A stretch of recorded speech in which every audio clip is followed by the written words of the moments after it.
from that? I think so. And again, I see it as an opportunity. It's a challenge for both the leaders to set a new tone, but also to set a new reality. It's very easy for us to be critical of the US or of India. But the Bhopal case, going back into history, was at a time when India was a price taker.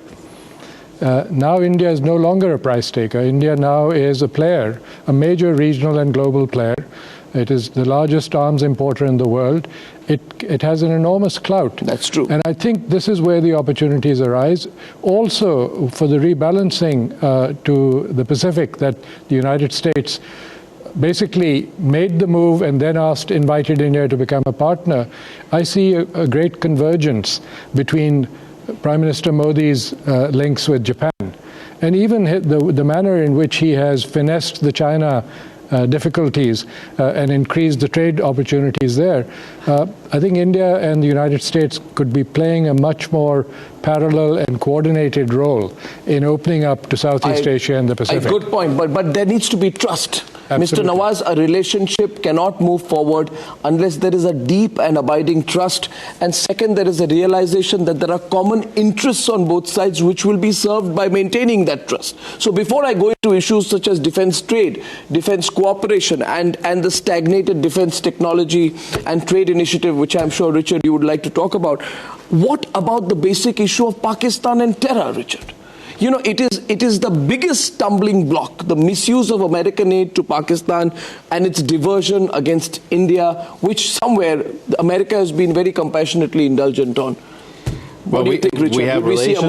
We have a relationship with Pakistan that's deep and complex. I don't think this can be pulled apart on TV, on camera, and ultimately get to the roots of it. We've got the drawdown in Afghanistan. We've got a lot of issues, and Pakistan is a player in many of those. So there are some issues that are always going to be. But, you know, for example, Richard, let's be very clear. America publicly, yes, Maroof, publicly and vociferously, Maroof, defends Israel. You know, but when it comes to India, for example, as a victim of terrorism, which is emanating out of Pakistan, there's a completely different approach. My view is that unless you solve the entire issue of the approach on terrorism and Pakistan, the relationship will not move with the pace at which it can move. The other issues. Arnab, as I said earlier on, that you kind of touched a very, very important issue in which you said that America expects you to play the game by the rules it sets out for you. Yeah. Now, Mr. Singh might feel I'm terribly negative about Indo-US relations, but I'm not. In fact, I'm pragmatic and I'm objective about it. Let me state categorically that the best possible strategic partnership India can have in the world would probably be with United States. But it's a partnership we are talking about, not the role of a junior ally.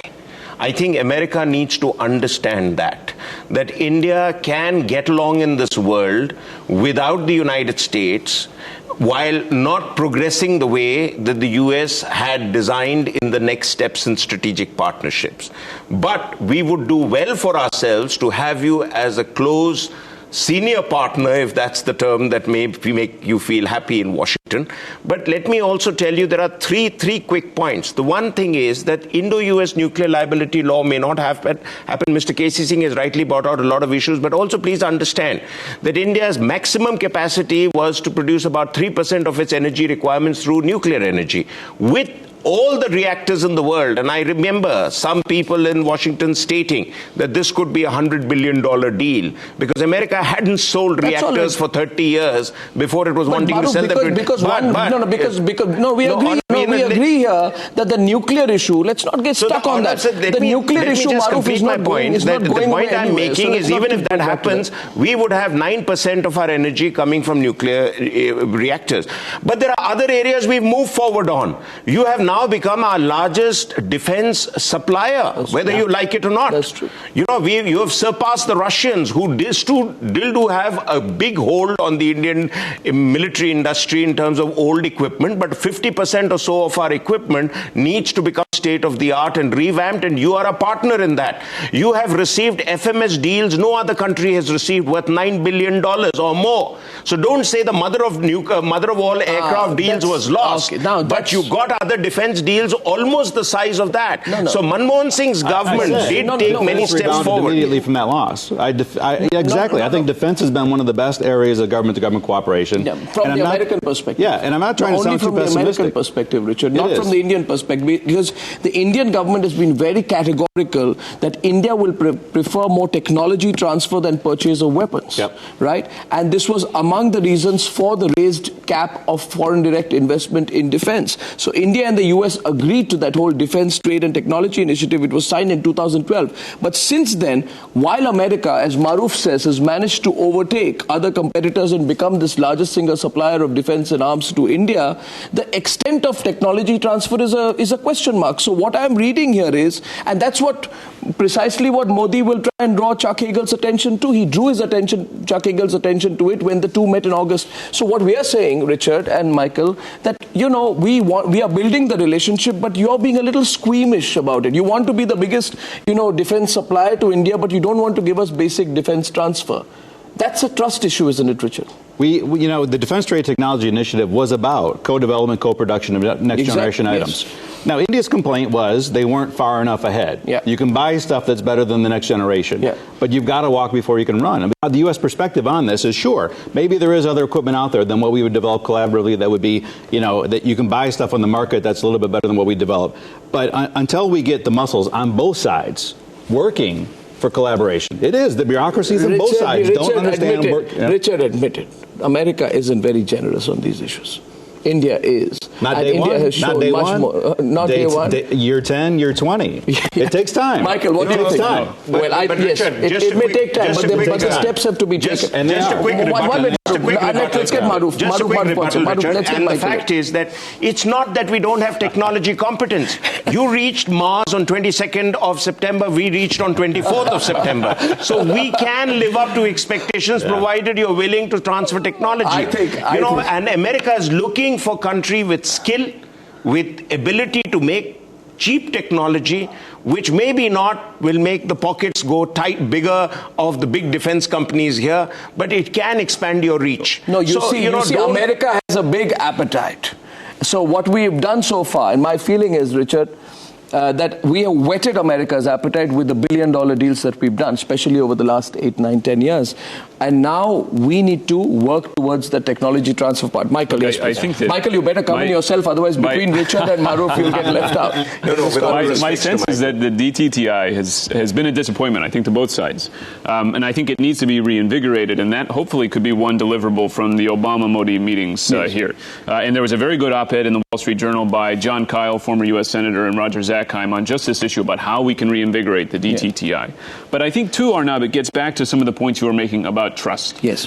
Because I think that the defense relationship will blossom only in an environment of trust and sort of strategic understanding. And so let's not only look at DTTI, but let's look at how we improve mill-to-mill engagement, bring Indian officers to the United States and so forth to build that trust. In fact, as we are bringing this broadcast, Michael, just want to sorry to interrupt you there, but while we are talking about this, there is a big India-US military exercise which is actually going on right now. We were getting pictures of that, so that trust can be built on up. the strategic issue. I think that on these tech transfer issues where we need to have more trust with one another, we need to have a deeper strategic understanding.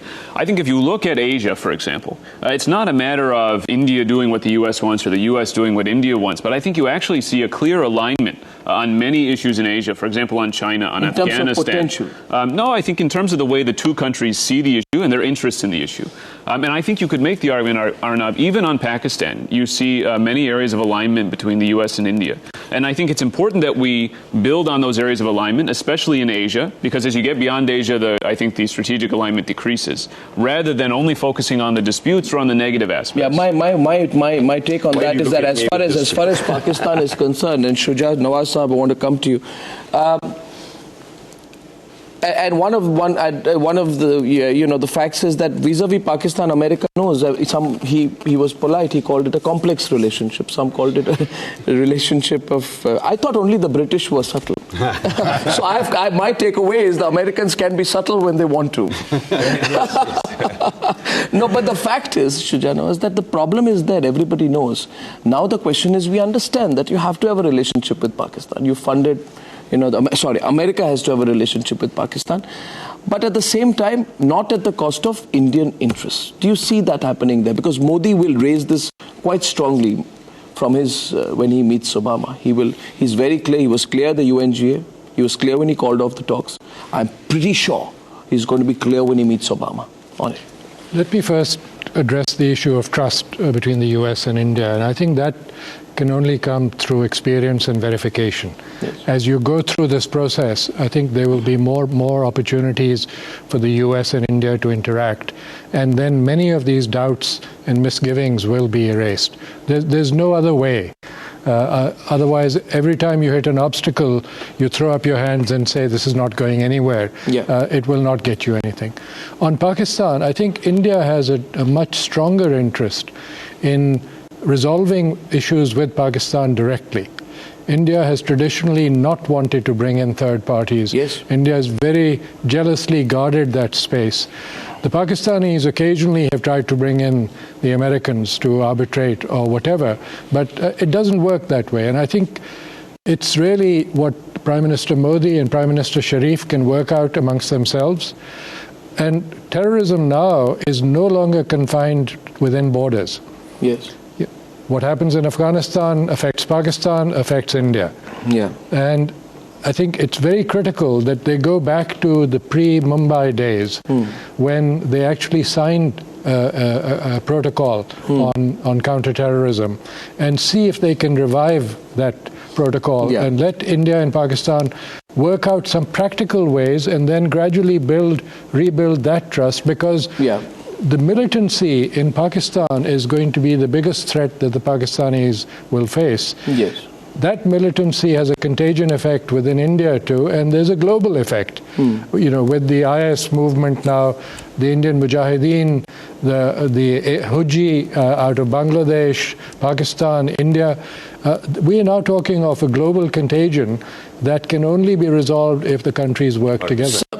Again, sir, but you call it a contagion, which means you talk about it like some kind of a contagious disease which moves through osmosis between countries. It is. But I'd like to point out to you, Shuja Nawaz, that it is not. In the case of Pakistan, Pakistan has been trying to deliberately infect parts of India with the issue of terrorism. And the reason why the talks were called off, and I'd like to get Maroof in to respond to you, the reason why the talks were called off is because Pakistan chose not to speak to the government of India and instead speak to a motley group of so-called separatists who, it is well known, have been on the payrolls of the ISI, which in turn supports the Haqqani brothers, which in turn supports the Lashkar-e-Toiba. So the separatist ISI, Haqqani network, Pakistan military, Lashkar-e-Toiba, Jamaat-ud-Dawa network is one loose structure. And what India is saying is, we want to talk to a democratically elected leadership in Pakistan. We will talk to you, but only with that kind of a leadership will be a serious conversation. If you want to reduce it to the level of a spectacle by talking to people who've never even fought an election in a local municipality in Kashmir, then it is going to be insulting the people of Kashmir. But nevertheless, I don't want to reduce this to, Well, let me respond to that. I think you can throw your hands up and say we're not going to talk. No, we are going to talk, but we're going to talk anywhere. With the government to government. I would suggest, absolutely, I agree with you. I think I would suggest is to rise above that and say to Prime Minister Sharif, let's get together and sort this out. This was said to Prime Minister Sharif 1 month back, and it was being said even now. Well, but as Sartaj Aziz rightly admitted, in retrospect, when he said that it was our mistake to try and needle India. You see, sir, and I actually, I must warn you, Shuja Nawaz, I often fall into the terrible temptation of joining in as a panelist, and you're drawing me into a conversation which I would much rather avoid, because I feel my distinguished colleague Maroof is much better equipped to give you a reasonable answer to that. But what we are basically saying, we want to have a conversation, but a conversation on kind of terms that any civilized country, two countries speak to each other.